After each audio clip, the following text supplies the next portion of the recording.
Welcome,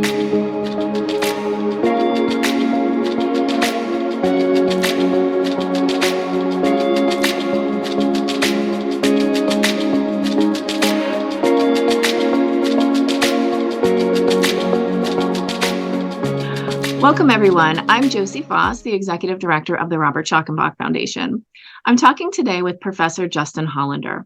Dr. Hollander is a professor of urban and environmental policy and planning at Tufts University. His areas of research include land use planning, urban redevelopment, urban design, big data, and shrinking cities. And he often puts an interesting spin on his work. He focuses on cognitive, health, and social dimensions of community well-being in places that are experiencing growth or decline. Today, I'm going to be talking to Dr. Hollander about some work that he did with support from the foundation, looking at blockchain-based civic participation. Dr. Hollander, welcome. It's great to have this opportunity to talk to you about your research. Yeah, thanks for having me. Absolutely. So my first question is, can you kind of set the stage for us? I know that you did this work in a particular community in Massachusetts. What community was it? What about this place made this a great place to do this research? Yeah, so we started working with the town of Swampscott, Massachusetts. I have a couple former students of mine who work there, and they're folks who are very entrepreneurial and innovative, and I taught them about collaborating. Swampscott is about 15 miles northeast of Boston, around 13,000 people who live there. And like most major metropolitan areas in the US, they are experiencing quite a lot of challenges around affordable housing. Property values have increased drastically, and there's a real concern among people who live there, whether they'll be able to retire there, whether their children are going to be able to afford to live there. And so one of the things that has come up in the past in Swampscott is the idea of accessory dwelling units as a strategy for allowing more housing, increasing the supply without, major, massive new housing projects or drastic changes in the zoning. Okay, so that kind of set the stage for this research. Excuse me. So I know that you and your research colleagues, you're among sort of a growing number of researchers who are interested in using technology to support community discourse and helping communities kind of come together and tackle these big problems like affordable housing. Why do you think that technological solutions are right for this, as opposed to sort of like community meetings or those more familiar tools? What about technology do you feel is really promising here? Josie, have you been to a community meeting lately? I have. I actually have, yes. Did that just answer the question? The problem is most people don't, and the people who do come tend to be more affluent, more white, more likely to be property owners. And, a really extensive, really expensive outreach process can go further than that. So there are examples all over the country, all over the world, where these kinds of efforts have been successful, but the costs are just stratospheric. We in one of the classes I teach, we use a book that has this case study of this amazing community outreach process that lasted about 8 years and cost $10 million. And they really patted themselves in the back. They're like, we did a great job. We reached so many people and different voices. I mean, it's just like, it's so impractical for the day-to-day local governments that are trying to get public input into important decision-making around land use, development, housing issues. Yeah, so it sounds like the technology can level the playing field, can make this more accessible, can reduce the price of participation, the price to municipalities. So that all makes a lot of sense. Are there any disadvantages to using technology in this way that you know of? Oh yeah, I mean there definitely are. This notion of the digital divide does still exist, and it tends to be less about income. At least in the U.S., it's more about age. Older people are less likely to be as bold and risky about trying out new technology. But they're also the people who tend to go to the public meetings, so their voices on average tend to be heard. So it's the voices of the younger people who are typically outside of the normal public participation process. So using technology to reach them, it can really help bring those voices in. So would you then sort of, if a community is trying to figure out how to engage its constituents, would you recommend maybe combining the more Yes, definitely. Okay. Oh, one magic bullet, yeah. Yeah, darn. I was hoping you were going to say there was a magic bullet. Okay, it seems like the shift from Web 2 to Web 3 was really important in making this work a reality. Can you talk a little bit about that shift and what it means in this context? Well, so anyone who is paying attention or a historian of technology, so Web 1 was those first websites that you could point and you can click and you could learn about interesting things. But Web 2 was social media. Web 2 was the ability to really engage and interact socially, social media, on the internet. And that was really considered pretty transformative. So here we are at this new moment. A lot of people are calling it Web 3, and it has to do with a different type of architecture where instead of it being centralized in a bunch of big Silicon Valley companies, it's decentralized. So this new web lives on tens of thousands, hundreds of thousands of different computers spread out all over the world. And the information is managed differently than Web 1 or Web 2. The information is distributed to all these computers. So people don't own the data in the same way. It's available publicly and people can share it. And it opens up all kinds of amazing new possibilities for interacting online and for the purpose of our conversation in promoting solutions for affordable housing. Okay, yeah, that makes a lot of sense. Specifically, you were using blockchain technology here, and I think when most people hear that, they think of cryptocurrency pretty readily. Can you talk a little bit about sort of the mechanics of blockchain in general and why it's relevant here, how it's useful in this context? Yeah, so this Web3 is decentralized, and the easy way to think about it is if you've ever used like Excel or Google Sheets, it's a ledger. And that information that you put on there, it's on your computer or maybe it's on the cloud and you can give other people access to it. But what blockchain is really a system by which that information, that Excel sheet or Google sheet, is being recorded on computers all over the world, and everyone essentially has access to it. And the ability to be able to add new things is very open. You do use these tokens, and some of them can kind of be then bought and sold. That's what Bitcoin is, like a cryptocurrency, but it's not inherently about crypto. It's about a token that allows you to access and make changes to this distributed ledger. So, yeah, I'm sorry. You can ask a question? Oh, yeah, no, that answers the question. Okay. Okay. So that's blockchain in general and why it's relevant here. Can you talk a little bit about the system that you actually used in Swampscott, how that was set up, how people interacted with it, what that experience was like?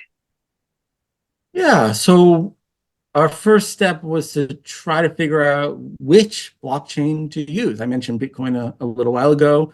There's also Ethereum. That's another very popular one. There are many of them, literally hundreds. And we had to find one that would be a good fit for this project.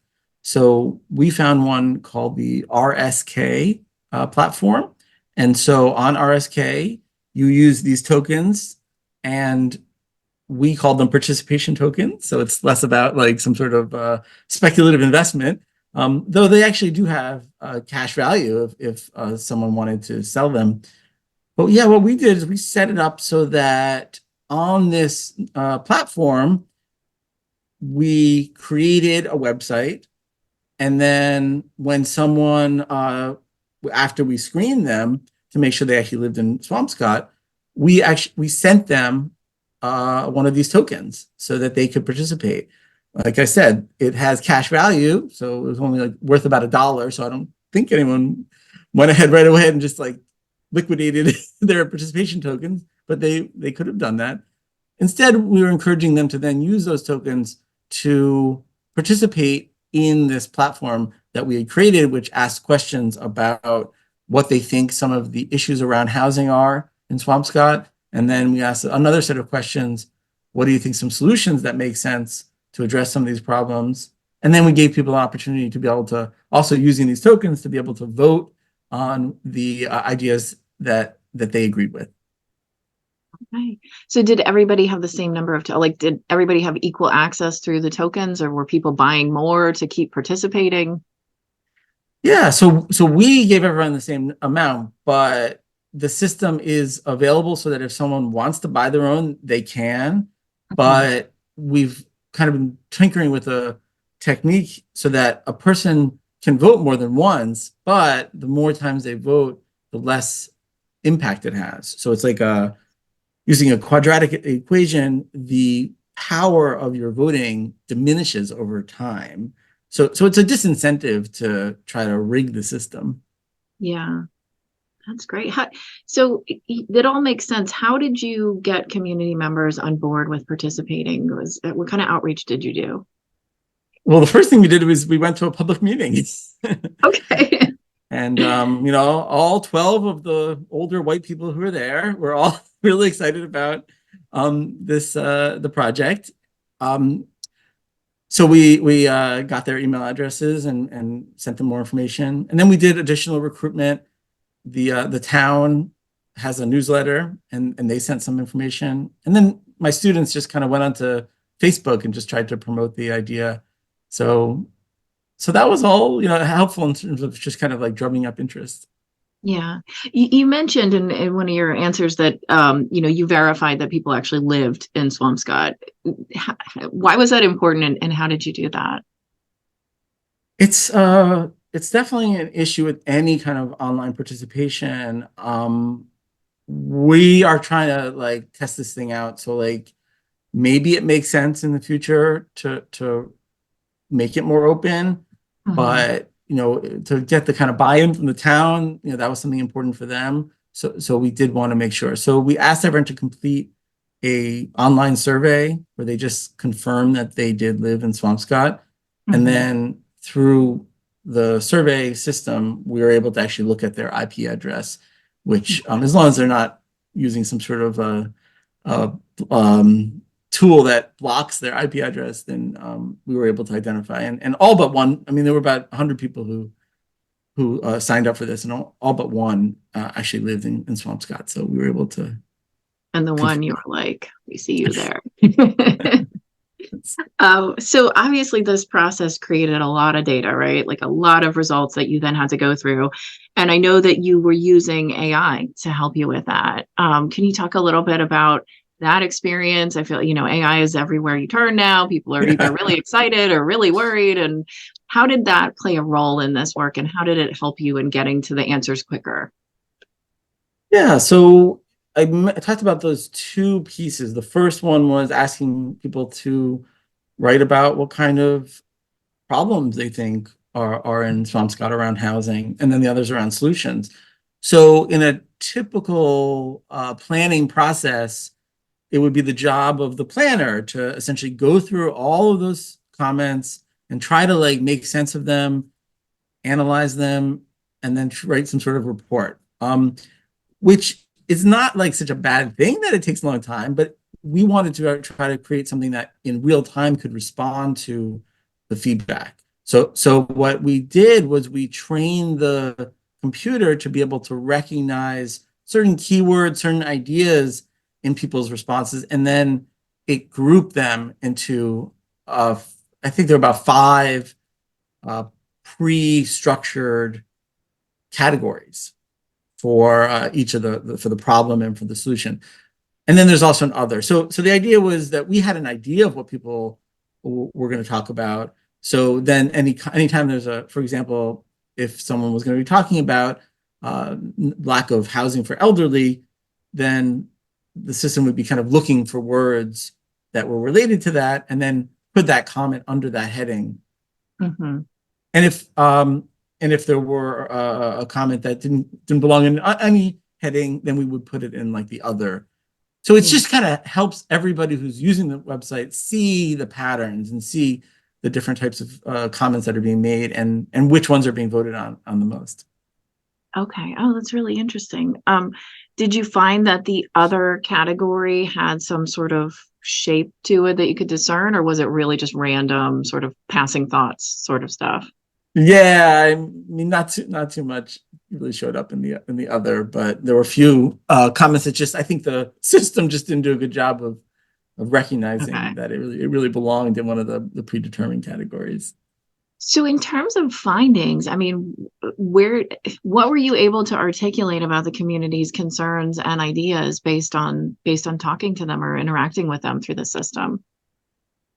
Yeah, so people who participated, and this was not like some sort of random sample, so we have to be careful about generalizing, but for the most part, they were very concerned about the kind of affordable housing issues that we started this conversation talking about.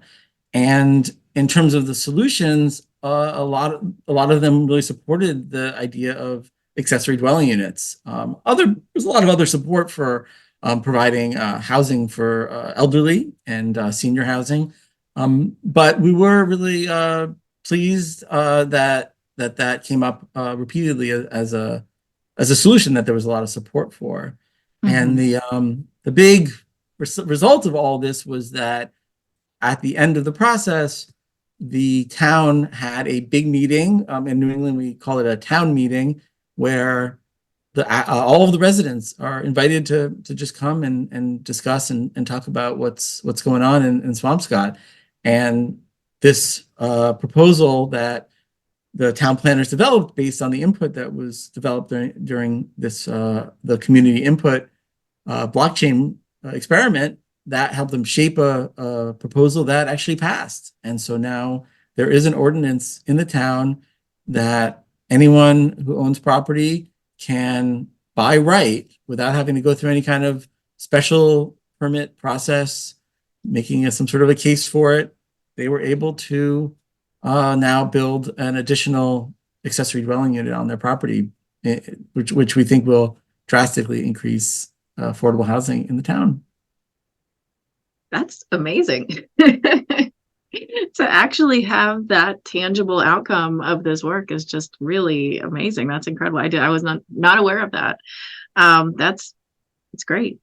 So I guess my next question is, where do you go from here with this work? I know that this is obviously one community, and like you said, this is not a random sample of participant. There's things about it. It's not wholly generalizable, but it feels like there's a lot of promise there. So what do you do next with this? Yeah, so as I introduced Swampscott, it's a little teeny town, and the kind of project here was very kind of minor in terms of just this like one area of accessory dwelling units. Mhm. So me and my team were really excited about working with like a big city and working with a much more substantial planning process, or even one of these zoning overhauls that are being debated in many cities and towns. Mhm. So yeah, so we've been in conversation with a few large cities, but that's the plan, is to try to move ahead with something that's going to have even more of an impact. That's great. So if communities, hear about this and they're like, wow, we want to give this a shot, do they reach out to you? What would they do? Yeah, no, definitely reach out, and we're happy to partner with new cities and towns or organizations that see power in this Web3 technology to really try to find a way to not abandon the in-person, the community meeting, but to complement and supplement what happens there, to be able to open the floodgates and get really a much bigger and more meaningful participation in planning decisions. Very cool. Very cool. I have to say, as I was reading the sort of results of the work, I was really struck by the whole focus on empowering individuals and leveling the playing field for folks who may not necessarily have voices that are always heard, right? And one of the things that we're starting to focus a lot more on is, disadvantaged communities, native populations, and climate change. We have all over the world, communities that are traditionally marginalized and are now sort of the first in the line of fire for climate change, and they're just at a huge disadvantage. And so when I read the work that you all had been doing, I couldn't help but think, like, could this sort of tool be useful to communities like those where, they haven't necessarily had a voice that's been, you know, been really received outside of their own internal conversations? Like, do you feel that this is a tool that could be brought in there, or would it need to be sort of something more nascent that was coming from within? Like, I don't know. Do you have thoughts about that? Yeah, no, I definitely think that it's a good fit. I feel like I've been to many in-person public meetings, most of which are kind of required by law, and various government agencies don't really want to do them, but they do them because they have to. And what happens is regular, ordinary citizens or community members, residents will share their story. And many times these people are experiencing a lot of distress. Maybe they come from a disadvantaged background, and they're sharing, they're pouring their heart out. And what you see is that the government officials sometimes aren't even listening. They're like checking their phone or something, right? So like this is how we as a country have designed public participation. It just disappears into ether. Now, sometimes there's like a transcript of what they said, and it's recorded and put in some document in some random computer in City Hall. So here's what we're talking about. And this is, Josie, this is for, those issues around climate change, environmental justice, a broad range of public policy issues. Those comments don't have to just disappear. Blockchain technology allows for them to be recorded and then analyzed, like I talked about that example of using AI and machine learning, systematically analyzed, and then pushed back into the planning process. Mm-hmm. And then if that person wants to chime in again, you can link the records. So participation is no longer falling on deaf ears. Participation becomes part of this almost like organism. It's kind of scary when you think about it. But that can really live and breathe and provide the kind of insight about what's going on in the community that today's planners, they just don't know. They just don't know what people are thinking and what they care about. Yeah, it's so question, because I know in the way that you analyze the data, it sounds like you had, 5 sort of a total of maybe like 10 categories where AI was pushing content, according to its discerning where it belonged, right? Could you, I'm assuming the answer is yes, but I just want to verify, like, could you design a version of this where those categories are not predetermined, where it's, sort of going through the narratives and discerning, okay, here are the nuclei of the conversations? Oh yeah, definitely. And we only did that just because we had, limited resources. Sure. But yeah, I think, a larger project, a bigger city, that's kind of our plan, is exactly what you just said. Yeah, that would be, I think, really better to make it more inductive. So let the themes kind of come from the content as opposed to because I can imagine in communities like the ones impacted by climate change, it might not be like someone like you or me, maybe could come from the outside with the, like, here's a tool, but I don't know that we would necessarily be able to anticipate, how the data should be parsed into specific, areas of that we could communicate about. Right. So that just occurred to me. This is very, very cool work. I'm glad we were able to, play a very small part in helping you to do this. Is there anything about the work that we didn't talk about yet that you think, like, gosh, we should really mention this?